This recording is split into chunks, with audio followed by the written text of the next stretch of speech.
नमस्कार साथियों। आपका रोजगार आईटीआई अवधेश में स्वागत है। साथियों, इस वीडियो में हम बात करने वाले हैं आईटीआई स्टूडेंट लगातार हमारे पास कमेंट मैसेज कर रहे हैं कि सर हम आईटीआई हमारा कंप्लीट हो गया, तो आईटीआई के बाद हम क्या करें, अप्रेंटिसशिप हम कहां से करें ताकि जो है यहाँ पर जो है वहां पर हमें अवसर ज्यादा मिल सके। तो सारी अपडेट पे साथियों इस वीडियो में हम बात करने वाले हैं। जैसे आपको भी पता है कि रेलवे से भी कर सकते हैं, डीआरडीओ, इसरो, एनटीपीसी, है ना, बहुत सारे सेक्टर्स हैं। आप जो कि गवर्नमेंट का सेक्टर है वहां से आप अप्रेंटिसशिप कर सकते हैं, बाकी प्राइवेट सेक्टर से भी आप जो है अप्रेंटिसशिप कर सकते हैं। अब यहाँ पर बात करते हैं सबसे मोस्ट इंपॉर्टेंट जो है मेरे भाई आपका रेलवे है। अगर आप रेलवे से अप्रेंटिसशिप करते हैं तो उसमें जो है आपको बेनिफिट मिलता है। अभी क्या बेनिफिट मिलता है उसके भी बारे में बात करेंगे। लगातार आप लोगों की तरफ से कमेंट मैसेज इसी बात को लेकर आ रहा है कि सर क्या आईटीआई के बाद भी हम कुछ और आगे कर सकते हैं हायर एजुकेशन के लिए, तो उसके भी बारे में बात करेंगे। साथियों आपको मैं बता दूं यहाँ पर आईटीआई सेकेंड ईयर के स्टूडेंट जो स्टूडेंट हमसे पहले से जुड़े हैं, आप लोगों की तरफ से लगातार कमेंट मैसेज आ रहे हैं कि सर हमारा इतना परसेंटेज है तो क्या हमारा रेलवे में सिलेक्शन हो सकता है अप्रेंटिसशिप में। सारी अपडेट के साथियों इस वीडियो में हम बात करने वाले हैं। तो वीडियो को आगे बढ़ने से पहले आप लोगों से एक छोटा सा निवेदन रहेगा कि जो भी भाई बंधु चैनल पे पहली बार हो, चैनल को सब्सक्राइब कर लीजिएगा ताकि आपको आईटीआई से संबंधित हर अपडेट की जानकारी मिल सके।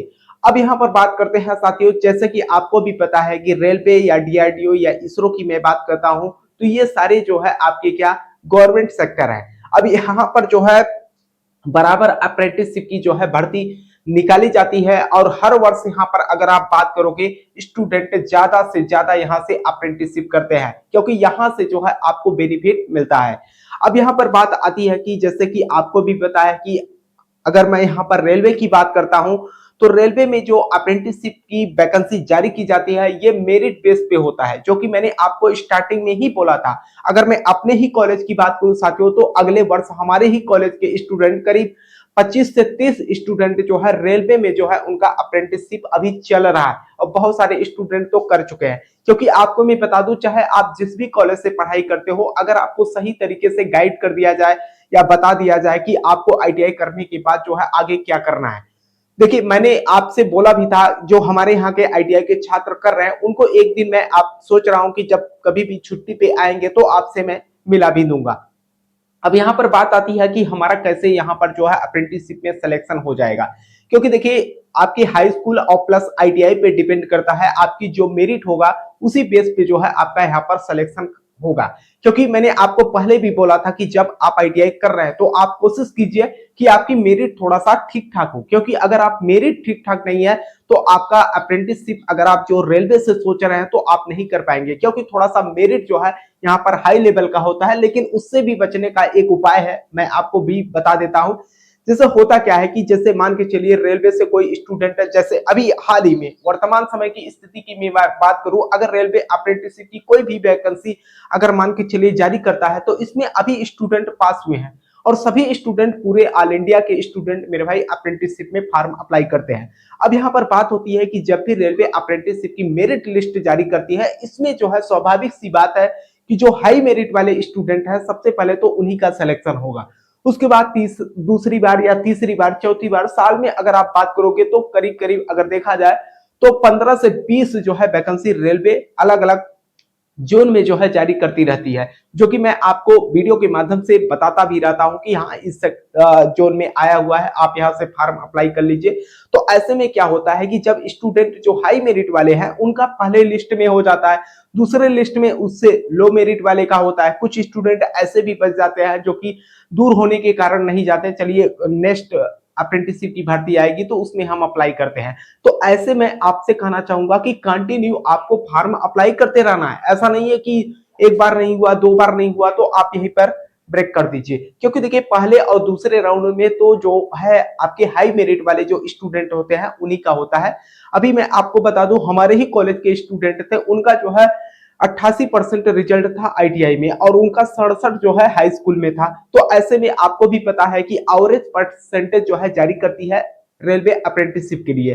तो ऐसे में आपको थोड़ा सा वेट करना है, जल्दीबाजी नहीं करना है कि चलिए एक दो बार में नहीं हुआ तो छोड़ दीजिए, ठीक है। क्योंकि रेलवे से अगर आप अप्रेंटिसशिप करते हो तो जो ग्रुप डी की वैकेंसी जारी की जाती है उसमें जो है आपको यहाँ पर बहुत ही अच्छा छूट मिलता है, या यूं कहे कि मान के चलिए अगर रेलवे 1 लाख वैकेंसी जारी करती है तो उसमें से 20,000 पद ऐसे होंगे जो केवल और केवल रेलवे से जो कैंडिडेट अप्रेंटिसशिप कर रखा है बस उन्हीं के लिए होता है, और उनका मेरिट जो है बहुत ही कम जाता है। जो कि आपके घर में या आसपास में कोई होगा तो आपको जरूर बताया होगा, या आपके कॉलेज, जिस भी कॉलेज से आप आईटीआई कर रहे होंगे, कॉलेज के आपके जो टीचर्स होंगे वो भी आपको इसके बारे में जानकारी दिए होंगे। अगर नहीं भी दिए हैं साथियों, मैं आप लोगों से बोलता रहता हूं कि कोई भी अपडेट या कोई भी इंफॉर्मेशन आती है तो आपको हम वीडियो के माध्यम से जानकारी देते रहते हैं। अब जैसे आप डीआरडीओ इसरो की बात करते हो, डीआरडीओ इसरो से आप कर लीजिए, या एनटीपीसी से कर लीजिए, या यूपीपीसीएल से कर लीजिए, तो ऐसे में इसमें जो है आपको छूट नहीं मिलता है। कहने का मतलब मान के चलिए भविष्य में वैकेंसी आती है तो ऐसा नहीं है कि आपने यहाँ से अप्रेंटिसशिप कर रखा है तो आपको यहाँ पर बेनिफिट मिलेगा। आपको कोई छूट नहीं मिलेगा। जैसे सबका जो है परीक्षा हो रहा है उसी तरीके से आपका होगा। जो कट ऑफ जो है सबका बन रहा है उसी तरीके से आपका बनेगा। ऐसा नहीं है कि आपने यूपीपीसीएल से जो है आपने, कहने का मतलब, अप्रेंटिसशिप कर लिया, या एनटीपीसी से कर लिया, या डीआरडीओ से कर लिया, उस सेक्टर में अगर कोई वैकेंसी जारी की जाती है तो उसमें आपको कोई बेनिफिट नहीं मिलेगा। लेकिन रेलवे ही एक ऐसा सेक्टर है जहां पर जो है अप्रेंटिसशिप कराती है, तो जो ग्रुप डी की वैकेंसी जारी, केवल ग्रुप डी में ध्यान रखिएगा, उसमें जो है आपको यहाँ पर छूट मिलता है। तो मैं आपसे कहना चाहूंगा, अभी आपको ये भी मैं बता दूं, लगातार स्टूडेंट जो है इस बात को लेकर कमेंट मैसेज करते हैं कि सर कितने मेरिट तक। देखिए अलग अलग जोन का अलग अलग जो है मेरिट बनता है, जो कि मैंने आपको पहले भी बोला था। इसमें थोड़ा सा आपको पेशेंस रखना होता है, और मैंने आप लोगों से ये भी बोला था कि जैसे अभी कई सारे स्टूडेंट बोल रहे थे कि सर आईटीआई के बाद आगे हम क्या करें। आगे अगर आप हायर एजुकेशन के लिए जाना चाहते हैं तो आईटीआई के बाद आप सीआईटीएस कर सकते हैं। अब सीआईटीएस का जो कोर्स होता है केवल 1 साल का कोर्स होता है।